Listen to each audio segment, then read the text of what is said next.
Sit back and throw one back with your pinkies in the air and a middle finger to the world. And join me, the eclectic gentleman Stephen Watts, as we look back on this day in professional wrestling history. But before we do, put that drink down, like, share, and subscribe, and give us a big old thumbs up. And now, without further ado, let's look back on this day in pro wrestling history. Hot dog, it is February 10th, and we're going to start off as we always do on a positive note. That's right, these are your pro wrestling birthdays.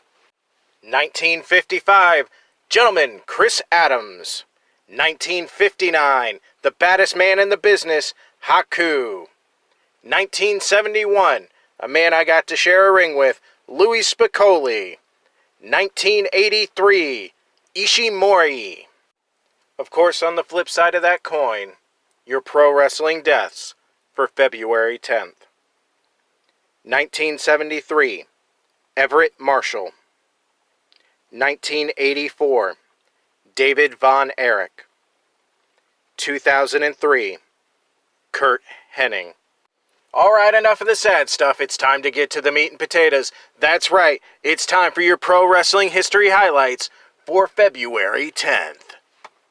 1926, Ted Thigh defeats Clarence Euclid for the World Light Heavyweight title in Columbus, Ohio.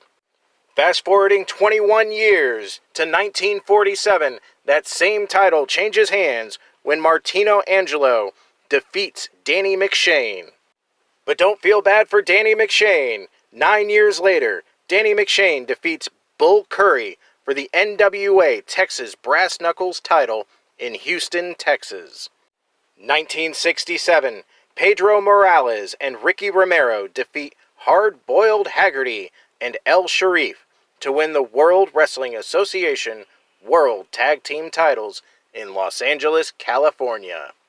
1978, Hector Guerrero defeats the Canadian, aka Roddy Piper, for the NWA America's Heavyweight title in Los Angeles, California.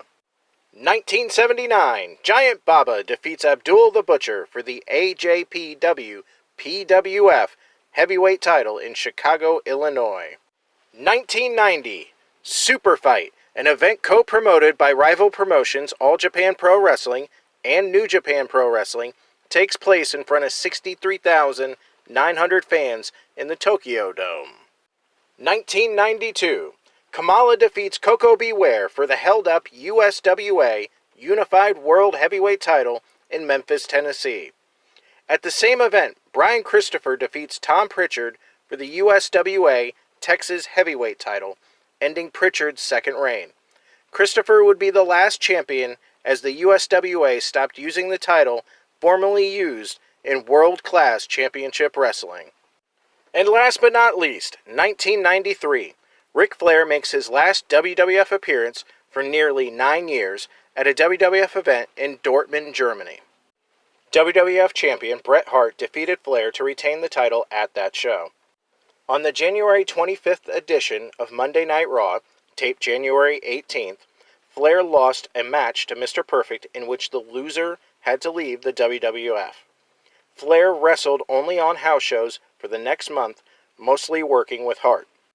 This match in Germany was Flair's last match before returning to WCW, and he would not be seen in a WWF ring again until November 2001. Those are your pro wrestling history highlights for February 10th. I'm the eclectic gentleman Stephen Watts, and we'll see you tomorrow.